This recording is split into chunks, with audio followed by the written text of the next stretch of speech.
Hello, once again. My name is Shyam, and we are going to start the fourth part of the first chapter of 11th 12th class political science, जिसका नाम था शीत युद्ध का दौर। इस chapter को आगे पढ़ेंगे और जानेंगे। अभी तक हमने जो 3 पार्ट बनाए वीडियो में, उसमें हमने अभी तक ये जाना कि शीत युद्ध था क्या, शीत युद्ध को लेकर दोनों ही गुट एक दूसरे पर कौन कौन से आरोपों को लगा रहे थे, और सबसे बड़ा जो मेन कारण था वो था शीत युद्ध को लेकर जो सैनिक संगठन या गुट बने थे वो कौन कौन से थे। इनको अभी तक हमने पढ़ा था। इसके साथ हमने क्यूबा मिसाइल संकट के बारे में भी बात की थी। आज हम पढ़ेंगे सबसे इम्पॉर्टेंट क्वेश्चन, जो कि 12th बेसिस पे पॉलिटिकल साइंस के बच्चों के लिए बहुत ही ज़्यादा इंपॉर्टेंट होता है, जिसका नाम है गुटनिरपेक्षता। तो यहाँ पर आप देख सकते हैं, सबसे पहले तो गुटनिरपेक्षता होता क्या है। तो देखिए, सबसे पहले हम बात करेंगे गुटनिरपेक्षता शब्द क्या है। तो देखिए, मैं वैसे समझा देता हूँ। गुटनिरपेक्षता और कुछ नहीं होता।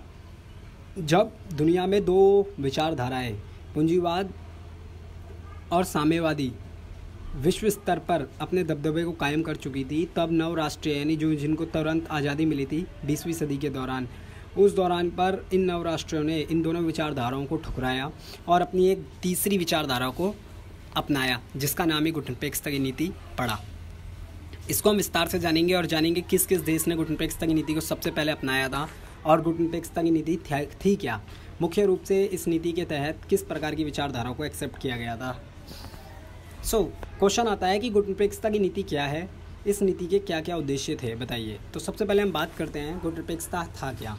तो गुटनिरपेक्षता का अर्थ किसी भी गुट में शामिल ना होने से होता है। गुट यहाँ पर पूंजीवाद और साम्यवादी विचारधारा को बोला गया है। ऐसी विचारधारा विश्व में तब देखने को मिली जब संपूर्ण विश्व 2 विचारधाराओं, पूंजीवाद व साम्यवाद में बटा हुआ था। तो ऐसी विचारधारा, मैंने बताया, विश्व में तब देखने को मिली थी जब मुख्य रूप से हम कह सकते हैं पूरी दुनिया 2 विचारधाराओं में व्यक्त थी और बटी हुई थी, जिसमें से एक पूंजीवाद थी जो कि अमेरिका जैसी विचारधारा वाले देशों की थी, और वहीं पर साम्यवाद जो यूएसएसआर यानी सोवियत संघ की विचारधारा थी।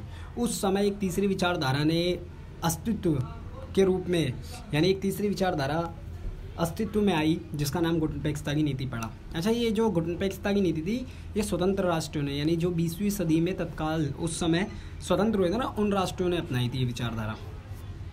तो देखते हैं आगे। वो बोलता है गुटनिरपेक्षता की नींव सन 1956 में हुई थी, यानी सबसे पहले जो इस विचारधारा की शुरुआत हुई थी वो साल 1956 था। इसमें तत्कालीन समय में 5 देशों ने मिलकर इसकी समर्थन किया था, जो निम्नलिखित है। तो सबसे पहले ये जानना जरूरी है कि जब वर्ष 1956 में गुटनिरपेक्षता की नीति को अपनाया गया, तो उस समय 5 ऐसे देश थे जिन्होंने सर्वप्रथम गुटनिरपेक्षता की नीति को स्वीकारा, जिसमें से सबसे पहला अपना भारत था। उस समय के तत्कालीन प्रधानमंत्री हमारे पंडित जवाहरलाल नेहरू थे। दूसरा देश जिसने गुटनिरपेक्षता की नीति को स्वीकार किया वो मिस्र था, जिसे इजिप्ट के नाम से भी हम जानते हैं, जिसके प्रधानमंत्री गमाल अब्दुल नासिर थे। तीसरा घाना था, जिसके उस समय तत्कालीन हम बोल सकते हैं प्रधानमंत्री वामो एंक्रुमा थे। चौथा इंडोनेशिया था, उस समय के प्रधानमंत्री सुकर्णो थे। और 5वां जो देश था जिसने गुटनिरपेक्षता की नीति को स्वीकार किया और पूंजीवाद और साम्यवादी विचारधारा की तरफ ना जाकर एक तीसरी विचारधारा को अपनाया, जिसे गुटनिरपेक्षता की नीति कहा गया, वो 5वां देश यूगोस्लाविया। अच्छा, इसके जो नेतृत्व करता थे वो थे जोसेफ ब्रोज टिटो। सबसे पहले तो हमारे को ये पता होना चाहिए, विश्व में अगर बात की जाती है, कई बार 1 नंबर का क्वेश्चन आता है कि तीसरी दुनिया किसे बोलते हैं। तो पहली दुनिया पूंजीवादी विचारधारा के देशों को बोला जाता है, दूसरी दुनिया साम्यवादी विचारधारा और उससे यानी उससे प्रभावित देशों को बोला जाता है, और तीसरी दुनिया जो बोला जाता है उसमें मुख्य रूप से गुटनिरपेक्षता के देशों को रखा गया है। तो ये जानना भी बहुत ज़्यादा इम्पॉर्टेंट हो जाता है कि साल 1956 में इन 5 देशों ने, भारत, मिस्र, घाना, इंडोनेशिया और यूगोस्लाविया, इन 5 देशों ने मुख्य रूप से गुटनिरपेक्षता की नीति को स्वीकारा और एक तीसरी दुनिया के रूप में विश्व में अपना एक, हम बोल सकते हैं, विश्व में अपना एक रुतबा कायम किया। और ये जो तीसरी विचारधारा थी, इसका नाम ही था गुटनिरपेक्ष, यानी किसी भी गुट में ना होना शामिल। आगे बढ़ते हैं। सितंबर 1961 में यूगोस्लाविया की राजधानी बेलग्रेड में पहला गुडनपेक्स सम्मेलन हुआ था, उस समय इसमें 25 देश सदस्य थे। वह 2006 में 14वें सम्मेलन में इसकी सदस्य संख्या बढ़कर 116 हो गई।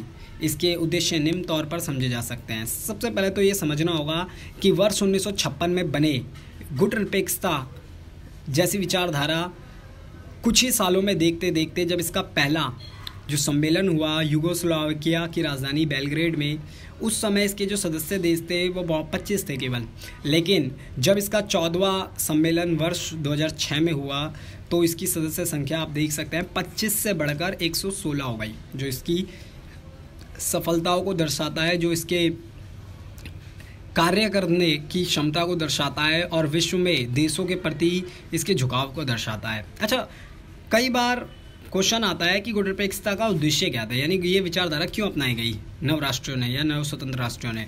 तो उसके पीछे कारण थे, पहला, गुटनिरपेक्षता आंदोलन का मुख्य उद्देश्य, यानी इसके उद्देश्य क्या थे, साम्राज्यवाद को नष्ट करते हुए राष्ट्रीय मुक्ति आंदोलन का समर्थन करना था। सबसे पहली बात, गुटनिरपेक्षता को अपनाने का सबसे बड़ा कारण जो था वो था साम्राज्यवाद की विचारधारा को ख़त्म करना। साम्राज्यवाद विचारधारा कौन सी थी? जब एक बड़ा देश दूसरे देश पर अपना कब्जा कर लेता था और उस देश के साथ गलत व्यवहार, उसका शोषण करता था, तो इस विचारधारा के खिलाफ थे राष्ट्रीय, इसलिए इन्होंने न पूंजीवाद और न ही साम्यवाद को अपनाया।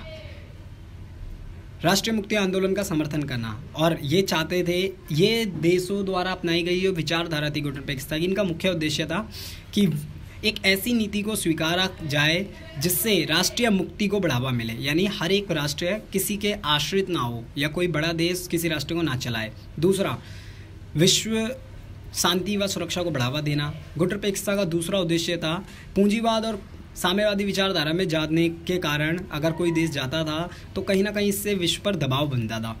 इसीलिए इन देशों ने ये निर्णय लिया कि ना वो पूंजीवाद को अपनाएंगे ना वो साम्यवाद को अपनाएंगे, जिसके कारण विश्व शांति व सुरक्षा को बढ़ावा देने में इनका सपोर्ट था, मेन उद्देश्य था। तीसरा, हथियारों के विकास पर रोक लगाते हुए निशस्त्रीकरण की नीति को बढ़ावा देना भी इसका एक उद्देश्य था। निशस्त्रीकरण क्या होता है? हथियारों की प्रोडक्शन में या हथियारों की होड़ ना करना।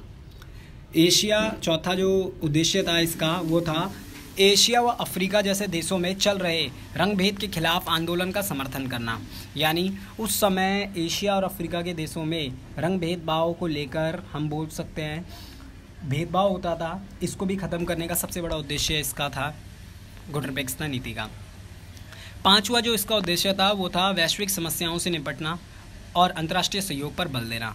ये चाहते थे कि विश्व स्तर की जो समस्या है उसमें सारे देश आपस में एकजुट हो और उन समस्याओं का समाधान करें। छठा जो उद्देश्य था अंतर्राष्ट्रीय स्तर पर आर्थिक व सांस्कृतिक संबंधों को बढ़ावा देना, यानी विश्व स्तर पर एक दूसरे देशों की सामाजिक और सांस्कृतिक पहचान को बढ़ावा देना था और उसका विस्तार करना इसका एक मुख्य उद्देश्य था। हम बात कर सकते हैं इसका सातवां और अंतिम जो मुख्य रूप से अगर हम बात करें उद्देश्य था वो था नई आर्थिक अंतर्राष्ट्रीय व्यवस्था पर बल देना, यानी नई आर्थिक अंतर्राष्ट्रीय व्यवस्था को फोकस करना जिसमें भूमंडलीकरण की विचारधारा थी, जिसे हम ग्लोबलाइजेशन भी बोलते हैं और वैश्वीकरण के नाम से भी जाना जाता है। तो ये कुछ उद्देश्य थे और इन्हीं उद्देश्यों की प्राप्ति के लिए मुख्य रूप से हम कह सकते हैं दो विचारधाराओं के होने के बावजूद भी विश्व में एक तीसरी विचारधारा को नव स्वतंत्र राष्ट्रों द्वारा अपनाया गया और यह विचारधारा थी गुटनिरपेक्षता। गुटनिरपेक्षता जिन देशों द्वारा अपनाई गई नीति उन देशों को तीसरी दुनिया में रखा गया। ये चैप्टर था, चैप्टर का कॉन्सेप्ट था गुटनिरपेक्षता क्या थी और गुटनिरपेक्षता को अपनाने के पीछे क्या उद्देश्य थे।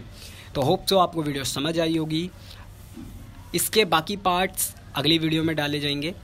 लाइक करिए, सब्सक्राइब कीजिए। किसी भी प्रकार की वीडियो चाहिए हो तो कमेंट बॉक्स पे कमेंट कीजिए। धन्यवाद।